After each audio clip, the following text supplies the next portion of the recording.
സൗന്ദര്യലഹരി ഐതിഹ്യങ്ങൾ.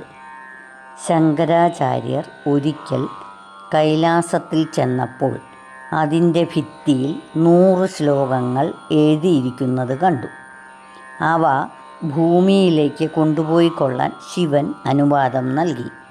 ശങ്കരാചാര്യർ ഒന്നൊന്നായി ഹൃദിസ്ഥമാക്കിക്കൊണ്ടിരുന്നപ്പോൾ നന്ദികേശ്വരൻ, ഗണപതി എന്നും സുബ്രഹ്മണ്യൻ എന്നും പക്ഷമുണ്ട്, ഒടുവിൽ നിന്നും മായ്ക്കുവാൻ തുടങ്ങി. 41 ശ്ലോകങ്ങൾ ഹൃദിസ്ഥമാക്കാനേ ആചാര്യർക്ക് കഴിഞ്ഞുള്ളൂ. ബാക്കിയുള്ളവ അപ്പോഴേക്കും മായ്ക്കപ്പെട്ടിരുന്നു. പിന്നീട് 42 മുതൽ 100 വരെ ശ്ലോകങ്ങൾ എഴുതി ചേർത്തത് ശങ്കരാചാര്യർ ആണെന്നാണ് ഒരു കഥ.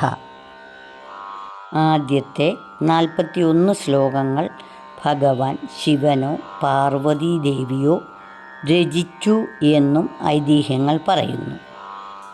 മറ്റൊരു കഥ മഹാമേരു പർവ്വതത്തിലായിരുന്നു ഈ ശ്ലോകസഞ്ചയം രേഖപ്പെടുത്തപ്പെട്ടിരുന്നത് എന്നാണ്.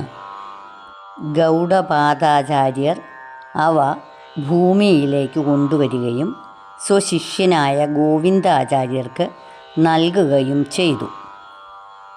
ഗോവിന്ദാചാര്യരിൽ നിന്നും അത് ശിഷ്യനായ ശങ്കരാചാര്യർക്ക് പകർന്നു കിട്ടി. ശ്രീ സൗന്ദര്യലഹരി സ്തോത്രസ്യ ഭഗവാൻ ഗോവിന്ദ ഋഷി എന്നിങ്ങനെ ചില ദേശങ്ങളിലെ ഗുരുകുലങ്ങളിൽ ഈ സ്തോത്രം ആരംഭിക്കുന്നതായി പറയപ്പെടുന്നു.